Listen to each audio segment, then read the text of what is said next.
And in Jericho, if there were some beggars there, they would receive what it was that they needed to sustain themselves because of the wealth on the city. All right. In addition to Jericho, in the flat farmlands of Jericho, there were a plentiful farms of balm trees. Balm was used to make a salve that you could put in your eyes if you had some kind of eye impediment. Okay. Amen, somebody. All right, sir. How ironic is it that the place where the blind man can get physical medicine was also the same place that he can get some spiritual medicine. Amen, somebody. Somebody ought to walk. All right. The thing that was here is after Jesus had finished preaching and teaching over in Galilee, and the multitude followed him to Jerusalem, they stopped off in Jericho for just 1 minute. All right. Bring it on. All right. It's strange how he may not come when you're home, All right. but he's always on time. Hello. As the story goes, the strangeness of the situation, Jesus was on his way out of Jericho. Right. Amen, somebody. Yes, sir. See, he won't leave before the work is done. All right. Yes, sir. Matthew tells us that, enter ye into the straight gate, for wide is the gate, and broad is the way that leadeth to destruction, and many there be which go thereat. Amen, somebody. Yes, sir. As they departed, there was a great multitude. Some say that it had to be at least 1 million folk. Let me tell you about the road. The road between Galilee and Jericho was a rough road. Yeah. The road between Jericho and Jerusalem was even rougher. Yes. You couldn't travel that road by yourself. You had to have a multitude of people to travel that road for fear of robbers. All right. Somebody don't understand what I'm saying. Bring it on now. As they journeyed, they encountered these two men sitting by the wayside. They were begging for alms. And somehow, being the place for the blind, the lame, and others to secure their means of living, one of the two yelled out, "What's going on?" All right. What's going on? Amen. All right. It's all right. And one of the churchmen pulled him to the side and said, "Now Jesus of Nazareth is coming." All right. All right. Amen, somebody. Somebody ought to catch me. Yes, sir. All right. And they told him, the blind man began to yell out, "Lord, have mercy on us." Now, if I can stop right there for a minute. All right. All right. If I can help us understand some things. The first thing is, you can be physically blind, All right. which means that there's an impaired vision, that you can't physically see. Amen. Amen.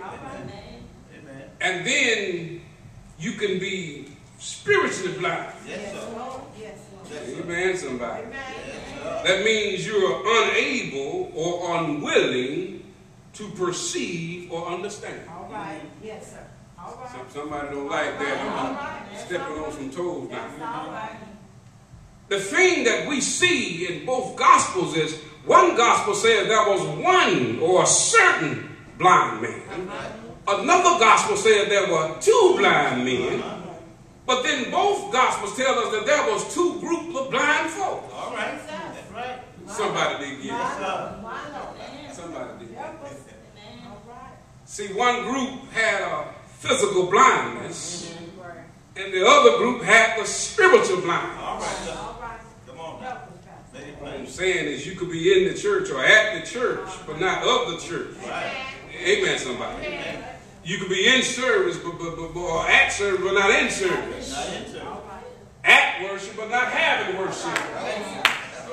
Amen, somebody. The Bible says the Lord is spirit, and they that worship him are through the spirit and in truth. Yes, sir. Yes, sir. Look at what happens. The first thing that I'd like to point out is the blindness of the multitude. Now, we already know that the two blind men, or the one blind, a certain blind, we knew that physically, we know physically that they were blind. They could not see. Right. Is that right? Right. But look at the church. As the blind church passed by the blind beggars, the beggars asked the church, what was all the noise about? Right. Let me tell you about the blind church. The blind church was in lack because they followed Jesus, and it took a blind man to ask them what was going on. All right. Yes, sir. Somebody still didn't get that. It took a blind man to get their attention, to let them know that if I'm in the presence of God, if I'm in the presence of power, and although I'm blind, if I can't feel his presence through your praise and your worship, if I got to ask you whether or not we really in church on Sunday morning, because I'm not sure of your praise and your worship, if I got to ask you, is this really the house of God because of your praise and your worship? I'm not the one that's blind. You're the one that's blind. Yes, sir. Yes, sir. I'm just trying to get somewhere. All right. Right on. My God. All I'm saying is, if I can't see Jesus in you, I should be able to feel his presence on you. All right. We're just talking about a blind church. The other reason that the church was blind, it says, the multitude was making a whole lot of noise, but they really wasn't saying nothing. Amen, somebody. Sometimes we can sing songs, but all they are is words. But if there's no emotion behind the words that we're singing, all they are is words. If I can't see Jesus in the church, I should be able to hear Jesus at the church. Amen, somebody. We're going to get somewhere in a minute.